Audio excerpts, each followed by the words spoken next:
প্রচেষ্টা চ্যানেলে সবাইকে স্বাগত।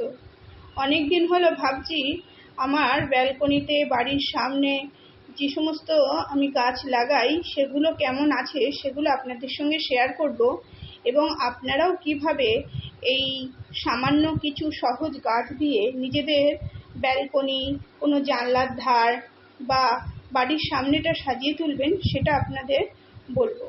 এইখানে যে সমস্ত গাছগুলো দেখছেন এগুলো খুবই অতি সাধারণ গাছ। আমার কিন্তু বিভিন্ন ভ্যারাইটির গাছ আছে, কিন্তু তার মধ্যেও বারবার রিপিট করে গাছগুলো লাগানো হয়েছে।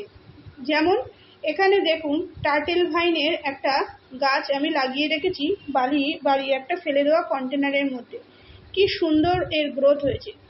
তো এই গাছগুলো কি করতে হয়, কিছুদিন সুন্দর থাকার পর নষ্ট হয়ে যায়, তাই এদের কাটিং থেকে কিন্তু নতুনভাবে অন্য একটা কন্টেনারে গ্রোথ করে দিতে হয়। প্রত্যেকটা গাছকে যেমন রিপোর্ট করতে হয় ঠিক সেইভাবে। আর এইখানে কলিয়াসগুলো দেখুন একসঙ্গে করে রেখেছি বলে কি সুন্দর, এখানে 3খানা কলিয়াসের পট আছে। আর এটা তো পাম গাছ। যাই হোক, এইখানে বিভিন্ন রকম ইনডোর গাছ বিভিন্ন কালারফুল ভাবে ম্যাচ করা আছে। এখানে একটা সবুজ রঙের কয়েন প্লান্ট, তার এই যে লাল রঙের একটা কি বলবো, এটা হেজ তৈরি করা যায়, বিভিন্ন গার্ডেনে ব্যারিকেড দেওয়ার কাজে লাগে, এই গাছ লাগিয়েছি। আর এটা একটা ফেলে দেওয়া কাঞ্চন ফুল গাছের ডাল, এটা আমারই লাগানো, আমার বাগানের একটা গাছ। সেই ডালটা আমি তুলে রেখেছিলাম, ভেবেছিলাম কোনো একটা কাজে লাগাবো, তো এইখানে লাগিয়ে দিয়েছি। আর এইখানে দেখুন মানি প্ল্যান্ট, তার সঙ্গে আরও বিভিন্ন গাছ ছোট ছোট হ্যাঙ্গিং পটে লাগিয়ে রেখেছি। মানি প্ল্যান্ট এত সহজ গাছ, ওর যদি 2-3টে আপনি কন্টেনার তৈরি করে ওর গ্রোথ করেন তাহলে একাই ও নিজেই সৌন্দর্য গড়ে তুলবে। এখানে একটা অপরাজিতা লাগিয়েছি, এক নয়নতারা ফুল লাগিয়েছি, দেশি নয়নতারা, কিছু ঘাস ফুল মানে পর্তুলাকা লাগিয়েছি। এখানে হালকা রোদ আসে, সেই জন্যে হালকা রোদে যদি 1-2 ফুল ফোটে। আরও এই যে এখানে সোলার বক্সটা একটা ফেলে দেওয়া বাক্স, সেটাও এনে সাজিয়ে দিয়েছি। তো এইরকম কিছু কিছু যেখানে যেমন রোদ আসে সেইভাবে আমাদের গাছ কিন্তু লাগাতে হবে। মেক্সিকান পিটুনিয়া এখানে একটা গোলাপি রঙের আছে, অল্প ফুল হলেও মাঝে মাঝে ফুল দেয়। এই জায়গাটা কিন্তু আমি বারবার পরিবর্তন করি, কেন এক জায়গায় গাছ রেখে দিলে অনেক সময় পিঁপড়ে হয়, অনেক পোকামাকড় হয়, তো মাঝে মধ্যে সেগুলো পরিষ্কার করি। আর এই জায়গাটাও আবার আমি পরিষ্কার করেছি, কারণ সব সময় ঘরের মধ্যে গাছ রাখলে কিন্তু সেগুলো পরিষ্কার পরিচ্ছন্ন করে রাখতে হয়। যারা পরিষ্কার পরিচ্ছন্ন রাখতে পারবেন না তাদের লাগানোর দরকার নেই, কারণ অযথা পিঁপড়ে, বাড়ি বাচ্চা কাচ্চা থাকলে অনেক সমস্যা হতে পারে, বিভিন্ন পোকামাকড় হতে পারে। তো গাছ যারা মনে করবেন ঘরের মধ্যে লাগাবেন তাদের কিন্তু নিয়মিত গাছগুলো পরিষ্কার পরিচ্ছন্ন রাখতে হবে। আর এই গাছগুলো মাঝে মধ্যেই পুরো টব ভর্তি করে জল দিতে হবে। এখানে যদি জল দেওয়ার সমস্যা থাকে তো 2টো বড় পাত্র নিয়ে একটা পাত্রের মধ্যে জল পুরো ভর্তি করে টবটা চুবিয়ে পুরো পাত্রটা ভিজিয়ে নিয়ে মাটিটা শুকনো পাত্রে রেখে মুছে আবার এইখানে রাখা যায়। এইখানে মাঝে মাঝে জল স্প্রে করি, মাঝে মাঝে কোনো নরম কাপড় দিয়ে পাতাগুলো মুছে নিই, কারণ জানলার ধারে রাখা তো, রাস্তার ধারে এগুলো কি হয়, ধুলো হয়ে যায়। তো এইভাবে ধীরে ধীরে আজকে আর গাছগুলোর নাম বলছি না, কিভাবে সাজিয়ে রেখেছি সেটাই আপনাদের সঙ্গে শেয়ার করছি। এবং আপনারাও কিভাবে ব্যালকনি গার্ডেন করতে পারেন। জানলা দিয়ে সামান্য একটু রোদ আসে, কিন্তু এখানে হালকা রোদ এবং মোটামুটি লাইট থাকলেই এই গাছগুলো কিন্তু ভালো হয়। প্রথমে আমার অনেক গাছ মারা গেছে, তার কারণ হয়েছে জল কম বেশি হওয়ার জন্য।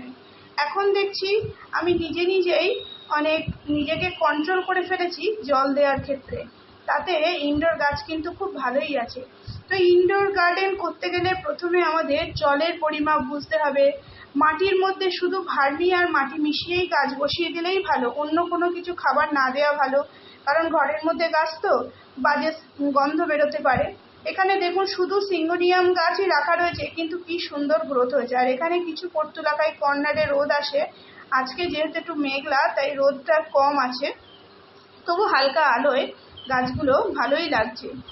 আসলে আমরা যদি ঘরের মধ্যে বা ঘরের জানলার কাছে কোনো ব্যালকনিতে যদি কোনো গাছ লাগিয়ে রাখি আমরা, তাহলে কিন্তু যখনই আমরা সেই গাছেদের কাছে যাব আমাদের ঘরে কিন্তু একটা দামি জিনিসের থেকেও বেশি সুন্দর লাগে। কেন, এটা একটা যেন সজীব জিনিস, নিজে গ্রোথ হচ্ছে, নিজে মানে কি বলবো, আস্তে আস্তে নিজের সৌন্দর্য বিস্তার করছে, যেটা দেখে আমাদের মন খুব ভালো লাগে। এরাও আমাদের যত্নে কত সুন্দর হয়ে ওঠে। এইখানে দেখুন জিজি প্ল্যান্টটা কত ছোট ছিল, এখানে 3টি পাতা একদম নতুন করে বেরিয়েছে। এটা আমি বর্ষাকালেই রিপোর্ট করব। ইনডোর প্ল্যান্টগুলো বর্ষাকালেই রিপোর্ট করা ভালো, অন্যান্য সময় না হাত দেওয়া। শীতকালে তো না করাই দরকার, আর গরমকাল পড়লে এগুলোকে হালকা খাবার, একটু জল স্প্রে এইগুলো করলেই কিন্তু এতে হয়ে যায়। মাঝে মধ্যে আমি একটু হিউমিক অ্যাসিড আর ইপসাম সল্ট একসঙ্গে গুলে এতে কিন্তু দিয়ে দিই। আর প্রত্যেকটা কন্টেনারের তলায় আমি কিন্তু একটা সাপোর্ট দিয়ে, মানে অন্য আর একটা পাত্র রেখে দেওয়ার চেষ্টা করি, যাতে এই যে গ্রিন গ্রাসটা পাতা আছে এটা নোংরা না হয়ে যায়। এইরকম অনেক টব অনলাইনে কিনতে পাওয়া যায়, কিংবা বাড়িতে অনেক আমাদের বিভিন্ন কন্টেনার থাকে, তার ঢাকনাগুলো থাকে, সেগুলো পেতেও কিন্তু আমরা গাছ করতে পারি। তো যারা মনে করছেন ব্যালকনিতে এইরকম সুন্দরভাবে সাজিয়ে তুলবেন, তারা আমার মতো করে চেষ্টা করতে পারে। আজকে আমি আমার এই ইনডোর গার্ডেন আর আমার ছোট ছোট যে সমস্ত বাড়ির 2-3 জায়গায় এই ইনডোর গাছগুলো লাগানো আছে সেগুলোই শেয়ার করলাম। এগুলো বেশিরভাগ কিন্তু আমার একটা করে ছাদেও লাগানো আছে, যেখানে কম আলো আসে। একটা গাছ আনলাম, লাগালাম, মারা গেল, তার বিকল্প ব্যবস্থা কিন্তু আমাদের রাখতে হবে। ইনডোরে যেমন আছে, কিছু আউটডোরেও কিন্তু হালকা রোদে এই সমস্ত গাছের আরও কাটিং থেকে আমি চারা তৈরি করে করে রাখি। কোনো অসুবিধা হলে সেগুলো আবার এইখানে নিয়ে আসি। আপনারাও সুন্দরভাবে করতে পারেন ব্যালকনি গার্ডেন।